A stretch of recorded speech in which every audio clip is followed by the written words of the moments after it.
Yeah. Ay, nagbabawal na teknik. Ahiin mo.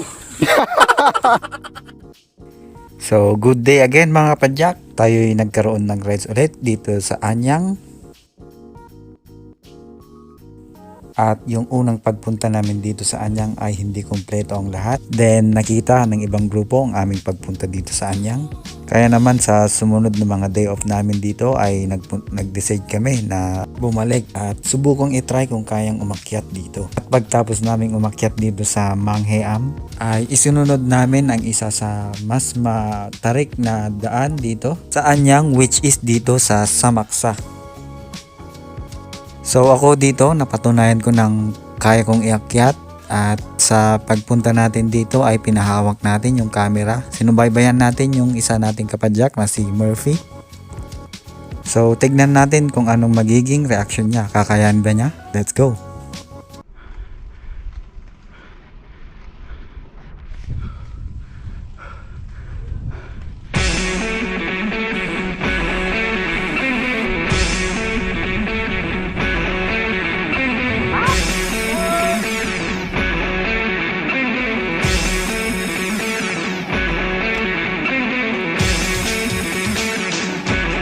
Wala lang.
Likod lang kami, baka para pag tumukad wala makakita.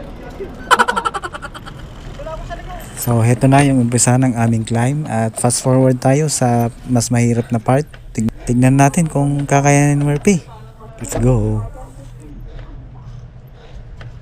Putik din.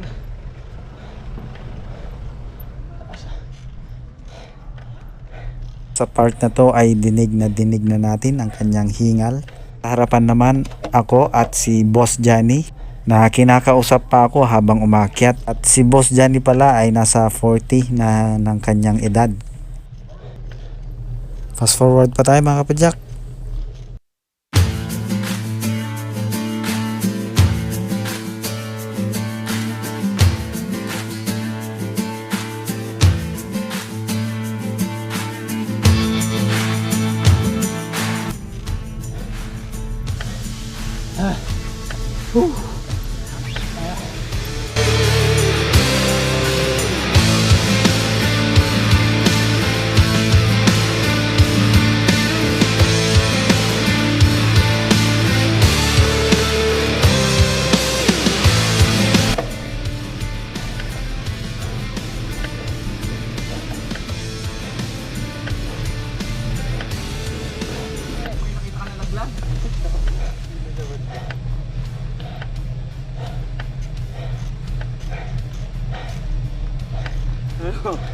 Ba gusto mo tungan yan?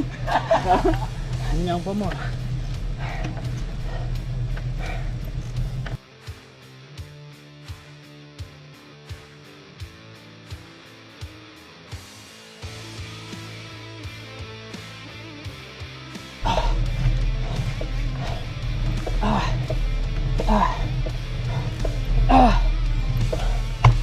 Puta, di na kaya.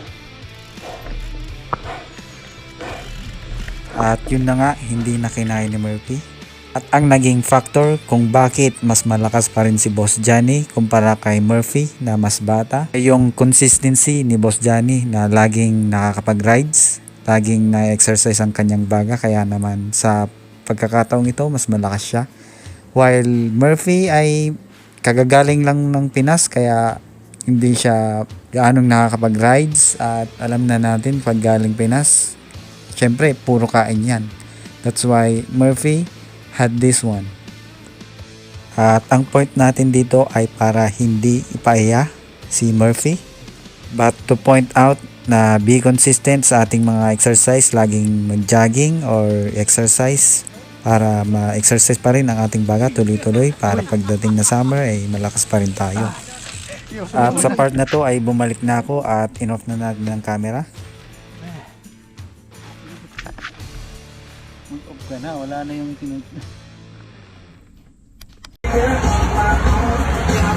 May durog. Wala. Basta gumanon siya kanina, power off.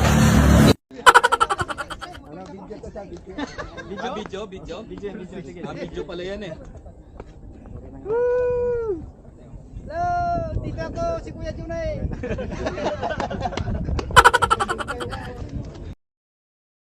So pagtapos namin makapagpa-picture dito sa Manghe App at mapagdusahan ang mahirap na ahon, eto na kami at pababa. Eto yung mga highlights mga kapadyak. Nag-downhill na? Ha? Sige rin. Pre mo na ka? May napreno ka. Dahil na may napreno ko.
Alright, so pagtapos naming bumaba dito sa Manghiam ay dumiretso na kami sa Samaksa at ang overview ng kwento ng pag-akyat namin sa Samaksa, masasabi kong mas mahirap, mas matalim yung makakyatan at dire-diretso. Kaya naman i-skip na lang natin yung part na naghihirap kami sa part na paakyat papuntang Samaksa sa top view. At enjoy na lang natin yung pababang part kung gaano kahaba makikita natin sa pagbaba namin. Let's go!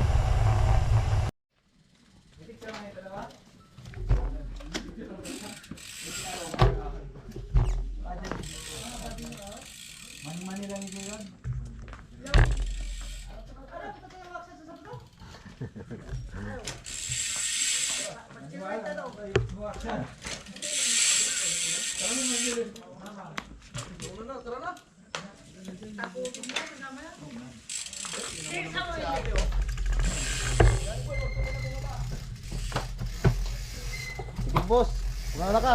Sige. Hindi ka makuha sa video. Bata pa naman ako eh. Ang lakas oh.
Whole day daw sila? Ha?